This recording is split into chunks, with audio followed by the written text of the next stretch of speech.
Hola, soy Alejandro Mantilla y estamos aquí en La Siniestra, aprovechando una ocasión muy especial porque nos visita el profesor José Atiles de la Universidad de Puerto Rico en Mayagüez, un hombre que ha reflexionado bastante sobre el contexto político de su país y también cómo las luchas sociales están imbricadas con el derecho. José, muchas gracias por aceptar la invitación de La Siniestra. Gracias por invitarme.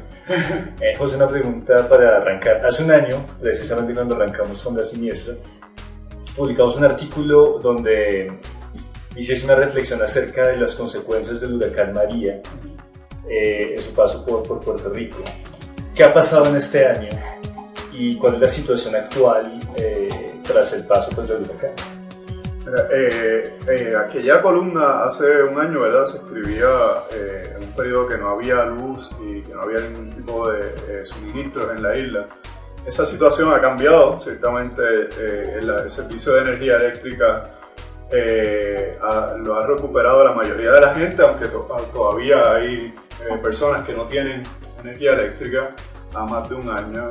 Los suministros han estado imperizados, pero lo que el país ha vivido es una campaña sistémica de corrupción por un lado y por otro lado de robo. Es como le hemos denominado porque lo que el país ha visto son múltiples corporaciones estadounidenses y transnacionales enriqueciéndose gracias a el desastre y el sufrimiento de la gente de Puerto Rico, que como ustedes saben, Naomi Klein acuña este concepto del capitalismo del desastre, y justamente en el contexto de Puerto Rico vemos el capitalismo del desastre, pero una dimensión nueva, que es la dimensión colonial, y con ello una explotación sistémica del trauma de la gente, y cómo ese trauma y esa casi incapacidad para oponerse, para resistir como resultado del abandono sistémico en el que han vivido, ¿no? Ha sido el recurso para enriquecerse y para dar nuevos contratos multimillonarios y para entregar las propiedades del pueblo a corporaciones, a empresas privadas. Entonces hemos visto un proceso increíble de privatización de los servicios públicos, entre ellos la Autoridad de Energía Eléctrica, que era una corporación pública que le pertenecía a los puertorriqueños y a las puertorriqueñas. De modo que estamos viviendo un proceso acelerado de privatización, de enriquecimiento y de corrupción gubernamental. José, ¿cómo juega Trump en ese contexto?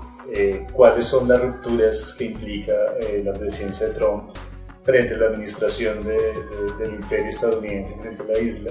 ¿Y cuáles son las continuidades? ¿Trump representa un cambio en ese ejercicio imperial y colonial o más bien una continuidad?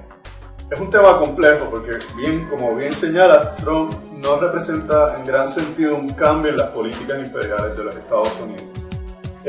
Lo que sí representa es una forma descarada del ejercicio de la violencia colonial. Mientras que antiguos presidentes, como podríamos decir Obama, Clinton o incluso Bush, eran más suaves en su ejercicio del poder colonial y de la violencia. En Puerto Rico, Trump se ha empeñado en hacer de Puerto Rico una campaña de lo bien que lo hizo.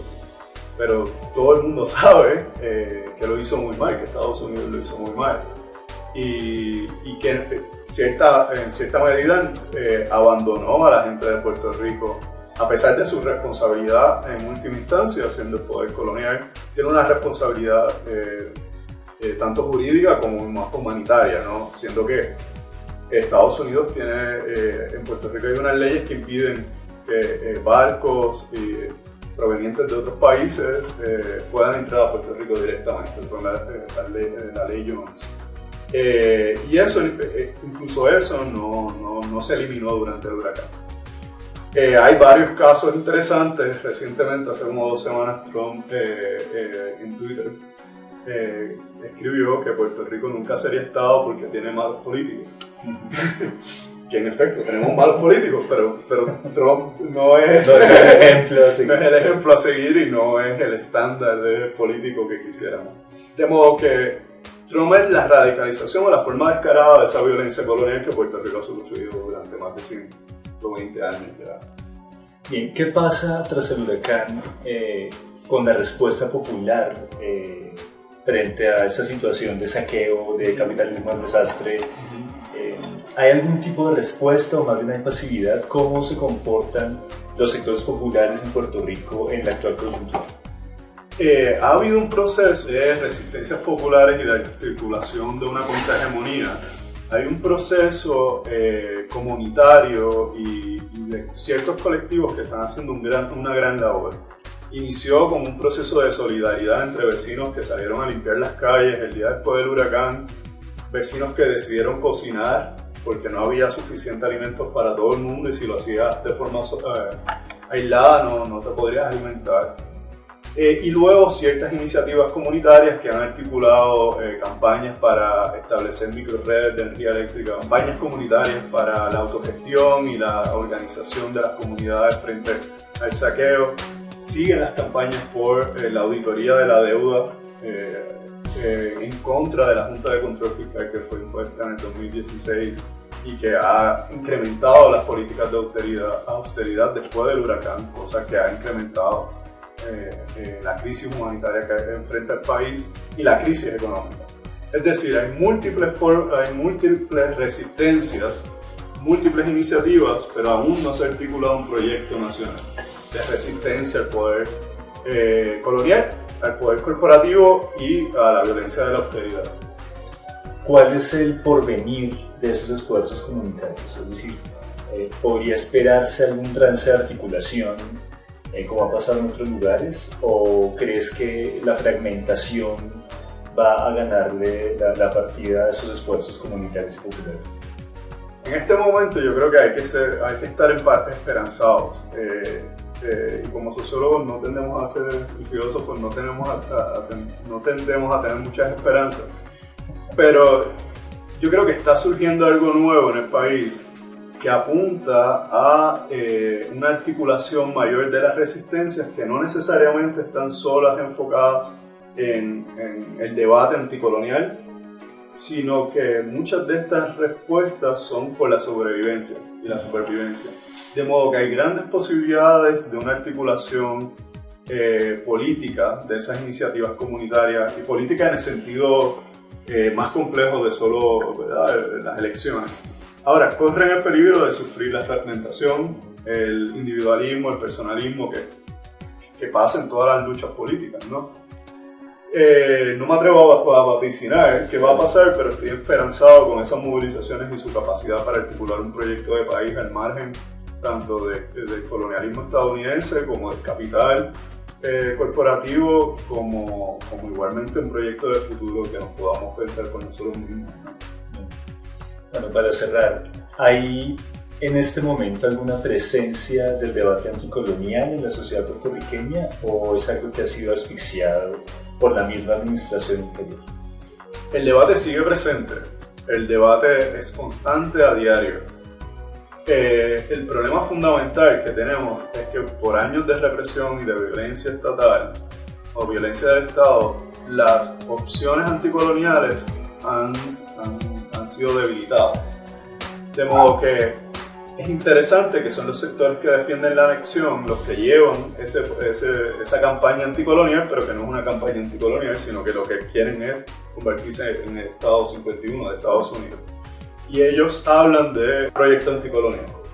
Yeah. Pero no es anticolonial, es un proyecto colonial que va a reproducir e incluso va a incrementar las condiciones de dominación actuales.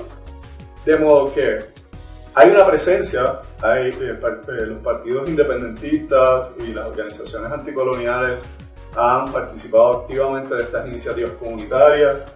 Hace unos cuantos días atrás, el 23 de septiembre, se celebró el 150 aniversario del Grito de Lares, que fue nuestra primera acción pro independencia contra el Imperio Español y que ha sido la conmemoración que todo el independentismo ha concordado y ha celebrado durante 150 años casi, bueno, digamos 50 años de forma ya más estable, pero desde principios del siglo XX se celebraba. Es decir, estamos en un momento en el que el concepto de la anticolonialidad o de la descolonización puede ser hegemonizado por la derecha y por los sectores conservadores y pro-anexión. Sin embargo, hay resistencia a ese esfuerzo, sobre todo gracias, aunque no parezca real, pero gracias a Trump que hace poco dijo, ¿verdad?, lo que comentamos antes, que Puerto Rico no iba a ser Estado. De modo que insisto en ese elemento de la esperanza de que están surgiendo cosas bien nuevas y cosas bien alentadoras para el futuro de Puerto Rico, a pesar de la violencia cotidiana, de la austeridad y de trauma del huracán. Vale, José, muchísimas gracias. Gracias a ustedes. Es muy importante además la intervención porque normalmente en Colombia no sabemos mucho qué pasa en Puerto Rico. Entonces ojalá sigas escribiendo para La Siniestra y nos sigas visitando más a menudo. Muchas gracias. Muchas gracias.